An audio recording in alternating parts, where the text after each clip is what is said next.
Do Pai, do Filho e do Espírito Santo. Amém. Ave Maria, cheia de graça, o Senhor é convosco. Bendita sois vós entre as mulheres, bendito é o fruto do vosso ventre, Jesus. Santa Maria, Mãe de Deus, rogai por nós, pecadores, agora e na hora de nossa morte. Amém. Podem sentar-se.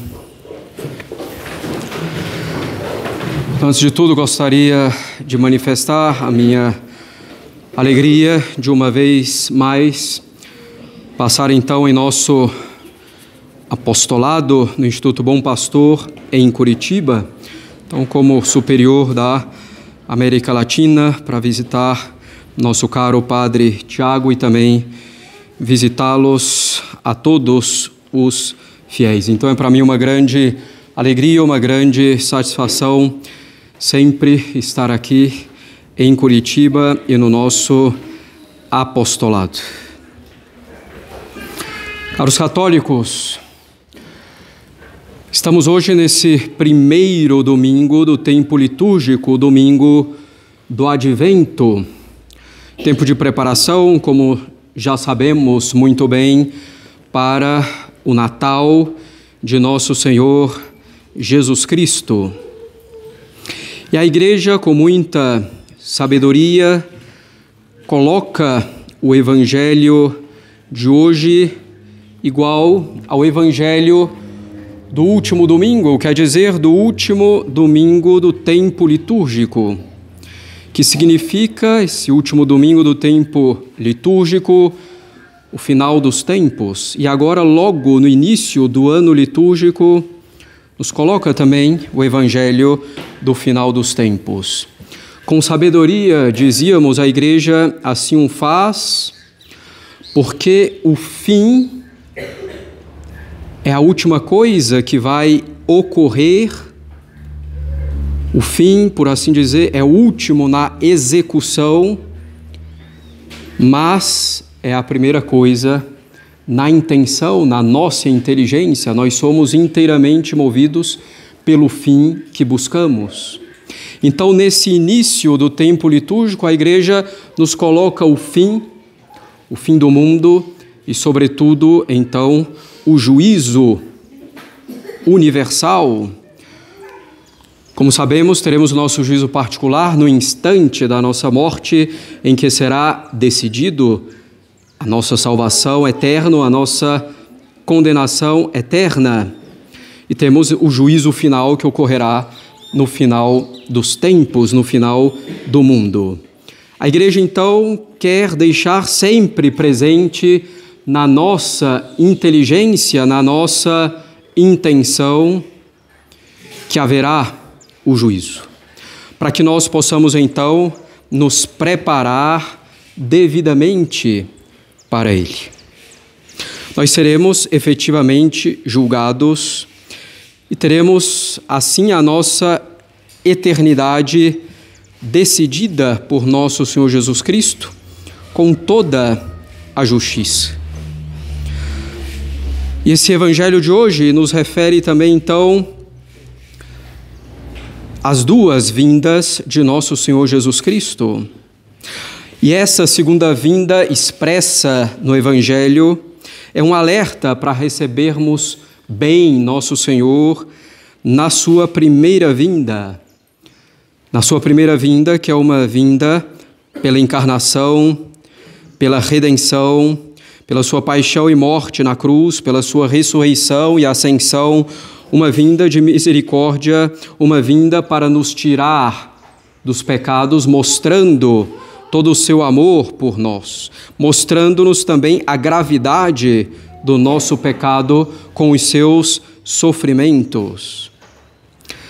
Devemos então, caros católicos, ter em mente essa segunda vinda de nosso Senhor para julgar os vivos e os mortos, para o recebermos bem nessa primeira vinda de misericórdia. Caros católicos, a maioria de nós já está, quero crer, há anos na religião católica, há décadas. Mas sempre é tempo de ver como efetivamente temos nos preparado para que nosso Senhor faça a sua morada em nossa alma. Não só é sempre tempo, mas é sempre necessário.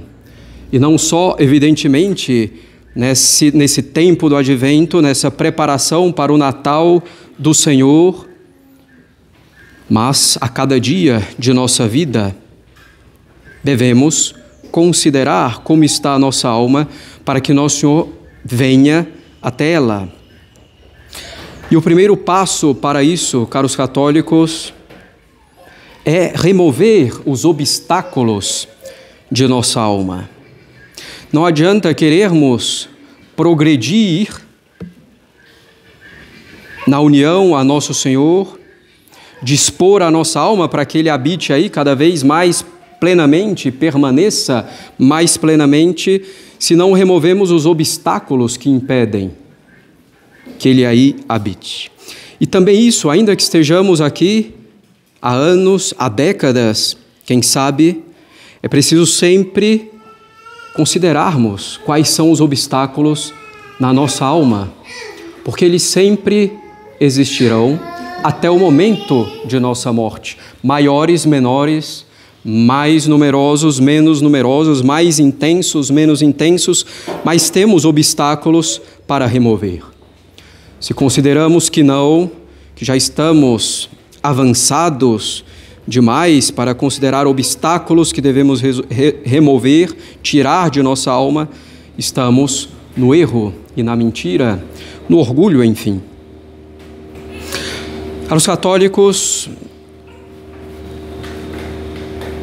temos para abrir a nossa alma, para dispor a nossa alma a nosso Senhor Jesus Cristo, para que aí Ele permaneça e cresça, temos grandes obstáculos em nosso corpo, em nossos sentidos e em nossos sentimentos. Claro, nosso corpo, nossos sentidos, nossos sentimentos, todos eles foram criados por Deus, todos eles são em si mesmos bons e necessários, não há dúvida. E quando Adão e Eva foram criados por Deus, pelo dom da integridade, pelo dom da imortalidade, pelo dom da impassibilidade, corpo, sentidos, sentimentos estavam inteiramente submissos à razão e à vontade, e a razão e a vontade inteiramente submissas a Deus. Mas, após o pecado original, nós temos feridas profundas que não chegam, como afirmam erroneamente os protestantes, que não chegam a destruir, corromper totalmente a nossa natureza, que guarda a sua inclinação para o bem, mas está profundamente ferida e se inclina com facilidade para o mal. O corpo, os sentidos, os sentimentos buscam, e sentidos consideramos aqui, para deixar claro, não somente os sentidos externos, a visão, a audição, o olfato, tato, paladar, mas também os sentidos internos, a memória e a imaginação, também estão feridas. Então, corpos, sentidos internos, externos, nossos sentimentos buscam, ou cada um deles busca o seu bem particular, o que lhe agrada, o que é bem para si, especificamente, sem considerar todo o nosso ser, toda a nossa pessoa, sem considerar toda a nossa vida. E muitas vezes esse bem particular que buscam é prejudicial para nós, para a nossa alma e para a nossa salvação.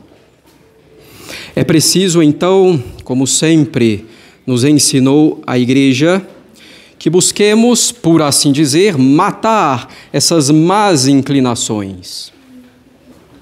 E nunca conseguiremos totalmente. E é o que se chama, então, a mortificação cristã. É negar ao corpo, aos sentidos, aos sentimentos, esse bem particular que procuram, mas que é, na verdade, um bem desordenado, contra a razão, iluminada pela fé, contra a vontade, animada pela caridade.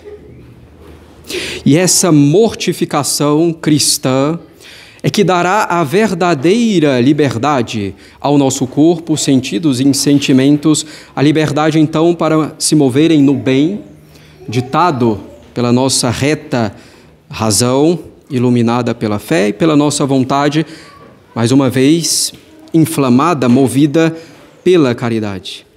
Caros católicos, não basta querermos ordenar, como se bastasse essa simples vontade de nossa parte e instantaneamente a nossa parte sensível, corporal e dos sentidos seguisse. Não, é uma luta, é um combate. Precisamos então nos mortificar, auxiliados, claro, inteiramente pela graça de Deus, negar o bem em particular desordenado. E mesmo se queremos realmente preparar bem a nossa alma, devemos negar alguns bens ordenados que não são necessários. Com efeito, caros católicos, nós podemos dizer que há dois tipos de mortificação. A primeira é uma mortificação que podemos chamar mortificação de justiça, é uma mortificação para evitar o mal, evitar o pecado, é uma mortificação necessária do mal. Devo mortificar a gula, por exemplo. Devo mortificar a vã curiosidade. Mas, além dessa mortificação de justiça para evitar o mal, evitar o pecado, nós temos também uma mortificação de amor. É uma mortificação para dilatar ainda mais do que é o simplesmente necessário, do que é o simplesmente justo, para dilatar ainda mais a nossa alma para nosso Senhor Jesus Cristo. Uma mortificação ponderada, ordenada com uma prudência cristã e não humana, claro, mas uma mortificação mesmo em algumas coisas lícitas, algumas coisas que não são pecaminosas. Mortificação de amor para dilatar a nossa alma. Recusamos até mesmo alguns bens legítimos para ter o bem maior, que é nosso Senhor Jesus Cristo, que cresce em nossa alma.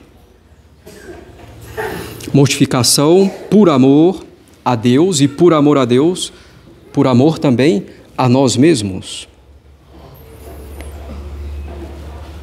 E, caros católicos, devemos então ter esse espírito de mortificação, um espírito de penitência. Na vida, várias ocasiões nós temos para isso, contrariedades, planos frustrados, dificuldades, sofrimentos, e esse espírito pode nos acompanhar sempre. E é muito importante nós o termos, porque diante das contrariedades, sofrimentos da vida, muitas vezes enxergamos injustiça, como se nos fosse devido algum sucesso naquilo ou naquilo outro. E na verdade não. Se temos esse espírito de penitência, de mortificação, reconhecemos que esses sofrimentos, essas contrariedades, os planos frustrados, as dificuldades, nos são devidos como uma pena justa pelos nossos pecados. E que Deus então restabelece a ordem lesada pela nossa injustiça ao pecar, Ele restabelece por meio dessas contrariedades, dessas dificuldades e dos sofrimentos. E esse espírito de penitência e de mortificação nos faz ver isso, aceitando, consequentemente, essas provações, sofrimentos, contrariedades, e indo além, aproveitando para ordenar a nossa alma para adquirir as virtudes. Caros católicos, cada um pode, evidentemente, e deve pensar especificamente no que talvez possa aplicar-se mais e melhor, com prudência cristã, a mortificação. Mas algo é necessário para todos nós, nessa mortificação. E é o fato de procurar verdadeiramente termos uma disciplina mínima de vida, uma disciplina mínima de rotina de afazeres, uma disciplina mínima de horários, sobretudo de orações, uma disciplina mínima também, por exemplo, em relação ao horário de acordar, de dormir. Quem sabe também essa disciplina no horário das refeições que fazemos. É uma coisa relativamente simples, que ainda que nós tenhamos dias que variam conforme as suas obrigações, podemos pensar em cada um deles. Na segunda eu tenho tal horário, na terça eu tenho tal horário e assim por diante. Mas uma disciplina mínima de vida na rotina de afazeres, de horários, sobretudo das orações, de horário de dormir, de acordar, possivelmente no horário de refeições, para não deixarmos tantas janelas e portas abertas ao inimigo, ao demônio, ao mundo, ao nosso próprio velho homem. Porque se não temos um pouco de rotina, não sabemos exatamente o que vamos fazer, quando fazer e o que fazer, se não sabemos isso, vamos ser levados no mais das vezes ao que mais nos agrada e não ao que devemos fazer. Quantas vezes estamos ali à toa, por assim dizer, um pouco ociosos, sem essa disciplina de vida, nos vem a ideia de rezar, mas logo então vem uma outra ideia de fazer outra coisa que nos parece mais urgente, que talvez até não nos agrade tanto, ou que desagrade, mas que nos desagrada menos que a oração, e vamos então fazer essa coisa. Fosse, por exemplo, não sei, lavar a louça, estou ali, tive a ideia de rezar, e logo me vem então a ideia de fazer a louça, que vai ser uma mortificação para mim, e deixei de rezar, porque não tinha o mínimo de disciplina de vida para as minhas orações. E deixei então a oração para depois, e no mais das vezes termino não fazendo ao longo do dia. Quando não temos essa disciplina, pelo menos mínima, de vida, vamos, no mais das vezes, ao que mais nos agrada, e não ao que devemos fazer, ao que é bom realmente para nós. E vamos enraizando essa falta de ordem, de disciplina e tornando tudo cada vez mais difícil em nossa vida. Claro, naturalmente, alguns têm mais facilidade pela própria natureza, alguns são naturalmente um pouco mais disciplinados, alguns têm menos facilidade e às vezes também a própria história de vida, a educação recebida pode favorecer uma boa disciplina. Então, alguns têm mais facilidade ou menos facilidade, mas é possível para todos, apoiando-se na graça de Deus, pedindo e se esforçando com a graça de Deus, procurando realmente pensar, organizar as coisas. Pelo menos esse básico, começar pelo básico, pelo mais simples e pelo mais necessário, que é a disciplina na vida de oração. E quem sabe junto esse horário de acordar e de dormir, por exemplo. E é o que a igreja sempre recomenda quando fala em um plano de vida, que nada mais é do que um plano diário. Mas comecemos por esse básico. É também o que ocorre nas ordens religiosas, que têm essa disciplina de vida. Essa mortificação de disciplina de vida é verdadeiramente uma mortificação, porque terei que fazer o que está previsto e me esforçar para isso, deixando de lado outras coisas que me agradam mais, que às vezes me colocam ou que me aparecem como mais urgentes quando eu tenho que cumprir o meu dever, sobretudo de oração. Uma outra sugestão de mortificação pode ser fazermos um jejum das mídias, do celular, das informações, das notícias, enfim, e veremos como as coisas já melhorarão bastante. Como são as mídias, esses meios eletrônicos, fontes de distrações do único necessário, que é nosso Senhor Jesus Cristo. na nossa alma, quando essas mídias não nos levam realmente a pecados e a erros. Quantas pessoas começaram por curiosidade, vendo alguma coisa, alguém falando, alguém expondo algo, achando talvez ridículo, absurdo, mas pouco a pouco o erro foi entrando na alma, um erro mesmo contra a fé, contra a doutrina, sem falar, claro, de coisas imorais. É uma excelente mortificação, portanto, esse jejum das mídias, das informações, desse entretenimento exagerado e intenso. Embora, como saibamos, a diversão, a distração seja necessária para a nossa vida. E ao expormos todas essas coisas, a necessidade dessa mortificação, ao dizermos por onde devemos procurar começá-la, ao sugerir esse tão benfazejo e quase necessário jejum das mídias, para não dizer que é realmente necessário, em muitos de nós surge um medo, não vou conseguir. Talvez já tenhamos tentado algo semelhante tantas vezes, e vem o medo. E junto com o medo, evidentemente, vem muitas vezes o desânimo, a tristeza ou a raiva com o padre que está falando disso, a raiva, enfim, com a própria doutrina católica, no fundo. E nesse medo, o demônio também, o inimigo, o demônio, o mundo e nosso velho homem, já ganham um terreno. Que venha esse medo, é até natural, por assim dizer, mas logo, imediatamente, devemos fazer um ato de confiança em nosso Senhor, de confiança no auxílio de Nossa Senhora, porque é com eles, com a força deles, que conseguimos avançar. E perseverando, não é da noite para o dia, conseguiremos fazer tudo, e muito menos facilmente, mas é tentando, sem desistir, ainda que apareçam alguns imprevistos, talvez nos primeiros dias, como é bastante comum quando tomamos uma boa resolução. Ficamos doentes, aí tem que ir para o hospital, levar os filhos e não sei onde e tal. E aí já desistimos. Deus não quer que eu tenha horário, Deus não quer que eu faça essa mortificação. Na verdade, não, Deus permite essa dificuldade para que a gente reforce ainda mais a nossa vontade.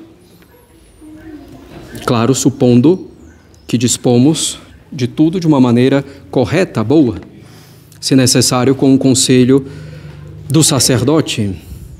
Então, peçamos a Deus com confiança, comecemos esperando nele, pedindo a ele, pedindo a Nossa Senhora, e quando vier o medo, ato de confiança em Deus e em Nossa Senhora. E é o que nos diz, caros católicos, São Paulo em sua epístola de hoje. A noite passou e o dia aproximou-se. Afastemos para longe as obras das trevas e nos revistamos com as armas da luz. Caminhemos como em um dia honesto, não na comilança, na embriaguez, nem tampouco permanecendo, por assim dizer, deitados na preguiça,